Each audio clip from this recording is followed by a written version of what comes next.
संकीर्तन यात्रा के तहत श्रीमद् भागवत कथा का आयोजन किया, जिसको देवी चित्रलेखा जी सुना रही हैं और दूर दूर से आए लोग ये कथा सुन रहे हैं। बताते चले कि इस बार यहाँ एक हफ्ते का भागवत हफ्ता रखा गया है, जिसको लेकर हमारी सहयोगी वंदना झिंगन पहुंची, कवर उन्होंने किया है। तस्वीरें वहीं की देख रहे हैं और देख सकते हैं कि कैसे लोग भक्ति में डूबे हुए हैं, कथा सुन रहे हैं, भक्ति में माहौल में भगवान कृष्ण को याद कर रहे हैं।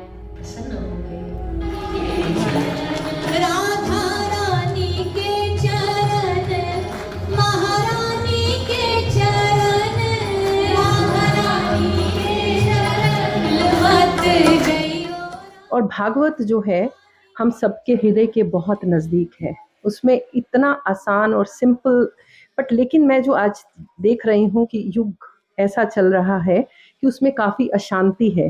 बट लेकिन जब हम यहाँ आते हैं, आज भी हॉल फुल था, ऑलमोस्ट वीकडे है। चित्रलेखा जी, आपसे जानना चाहती हूँ, आपको इतने वर्ष हो गए, तो आज पहले तो आप ये बताइए कि आपको यहाँ की संगत कैसी लगी? देखिए, जैसा आपने बोला, मेरे लिए फर्स्ट शिकागो की ये यात्रा रही है और फर्स्ट रही है और बहुत अच्छी रही है, क्योंकि यहाँ जिस प्रकार से जितने भी सीनियर्स ऑफ शिकागो हैं, उन्होंने इतनी मेहनत से बहुत परिश्रम करके, बहुत प्रिपरेशन करके इस कथा का आयोजन किया है। तो कथा बहुत अच्छी है, फिर दूसरा श्रोता बहुत अच्छे हैं। जितने भी यहाँ सुनने के लिए आ रहे हैं सब श्रोता बहुत भावुक है, बड़े ध्यान से सुनते हैं, शांति से सुनते हैं, गाते हैं, नाचते हैं, भगवान नाम कीर्तन करते हैं। तो मेरे लिए भी ये बड़ा गौरव का विषय है, जैसा आपने कहा, क्योंकि ये धरती, हम भारतीय तो इसी बात से जानते हैं कि यहाँ स्वामी विवेकानंद ने अपने धर्म का ध्वजा फहराई है। तो मेरे लिए भी बड़ा सौभाग्य है कि यहाँ मुझे धर्म का प्रचार करने का, गौ माता का प्रचार करने का मौका मिल रहा है। तो बहुत आनंद आ रहा है। अभी तो चौथा दिन आज नंद महोत्सव था, सब लोगों ने खूब आनंद लिया, खूब उत्सव मनाया। आशा है कि ऐसे ही उत्सव, ऐसे ही आयोजन, ऐसी भागवत कथाएं यहाँ होती रहें, ताकि जो अपनी संस्कृति है, जो अपनी धरोहर है, उसकी हम रक्षा कर सकें। आपने जैसे कहा कि ये आयोजन होने चाहिए, होते रहने चाहिए।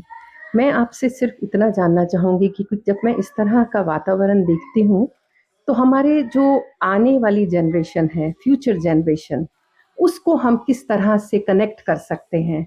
जो एक मिसिंग लिंक है, किस तरह से उनको हम जोड़ सकते हैं, ताकि मैं तो चली जाऊँगी, हम जो आए हैं जाने के लिए, but that is very important कि मेरी आने वाली पीढ़ी जो है इस धर्म और संस्कृति के साथ में जुड़ी रहे। आई थिंक बेसिकली मुझे जो लगता है, जो सबसे चीज़ जो डिस्कनेक्ट करती है यूथ को, वो है लैंग्वेज का जो इशू आ गया है।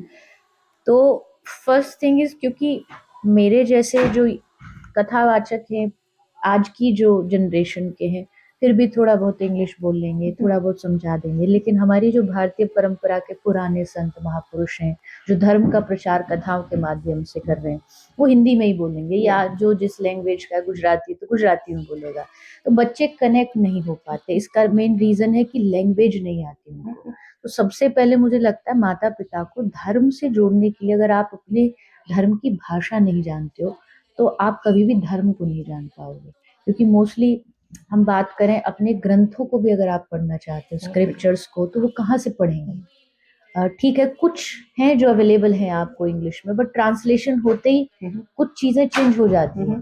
तो इसके लिए मुझे लगता है कि बच्चों को बचपन से ही घर में अपनी भाषा में बात करिए, खासकर हिंदी भाषा, गुजराती भाषा में बात करिए, ताकि कोई संत आए तो वो उनकी बातों को समझ सके, उनकी बातों को अपना सके। वो इसलिए नहीं आते क्योंकि उनको समझ नहीं आता, लैंग्वेज नहीं है। तो बचपन से ही अगर आप घर में वो आदत डालेंगे, तो फिर सत्संग में आएंगे। फिर सत्संग में अगर एक बार आ गए, उसके बाद फिर उनको धर्म से जोड़ना ये उस व्यक्ति का काम है जो ऊपर बैठा है, वो कर लेगा व्यास गति से। क्योंकि भारत में भी हम यही करते हैं। भारत में आज को अगर आप देखते हैं तो हमारी 80% लोग जो होते हैं वो 40 के आसपास, उससे कम उम्र के लोग आते हैं, भक्ति करते हैं, घरों को छोड़ छोड़ के भजन कर रहे हैं। युवाओं में भक्ति आ रही है क्योंकि वो समझ पा रहे हैं, वो सत्संग तक पहुंच रहे हैं। और एक बार पहुंच गए तो फिर ऑटोमेटिकली एक नशा लग जाता है कि सत्संग सुनना है।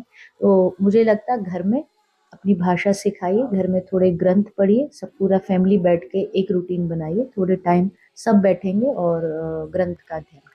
आपने बहुत बढ़िया बात कही। आप उस जगह से आती हैं उत्तम प्रदेश में, तो योगी जी को बोला है कि उत्तर प्रदेश का नाम बदल दें, बहुत अच्छे से उत्तम प्रदेश हो गया। महाकुंभ अभी गया 2025 में, और उससे हमने यूथ को देखा कि किस तरह से, और भारत ने बहुत बड़ा रिकॉर्ड एस्टैब्लिश किया है। मैं फिजिकली वहाँ थी, क्योंकि हमने जो ज़्यादा लोग नंबर में देखे देवर youth. So I am very impressed and please that आपने मुझसे ये शेयर किया कि मेरा भविष्य, मेरा सनातन सुरक्षित है, बिकॉज मुझे यही डर सताता था। नहीं, नॉट जस्ट यूथ सुनने वाला नहीं, आज की डेट तो ये बोलने वाला भी यूथ है। आजकल कथा करने वाले भी इस आयु के लोग आ रहे हैं, तो कहीं ना कहीं एक बदलाव तो आ रहा है। बट इस वेस्टर्न वर्ल्ड में यहाँ पे थोड़ा सा यूथ को जोड़ने के लिए ये चीज होना जरूरी है, क्योंकि हर, जैसा मैंने कहा, हर कथावाचक जो होता है, संत जो होता है, वो अपनी भाषा से जुड़ा होता है, इसलिए कोई कथा में आता नहीं है। तो ये चीजें जब हम सिखाएंगे तो मुझे लगता है यूथ कोई नास्तिक नहीं है, कोई आज की जनरेशन भगवान को न मानने वाली नहीं है, बस थोड़ी सी लॉजिक ज्यादा लगाती है, पर उसका भी आंसर हमारे ग्रंथों में है। ऐसा नहीं है कि हमारा ग्रंथ, हमारी भागवत कोई इलॉजिकल है, धर्म कोई इलॉजिकल नहीं, सब चीजों का लॉजिक है। You just need to learn that. और इसी के साथ इस बुलेटिन में फिलहाल इतना ही। नमस्कार।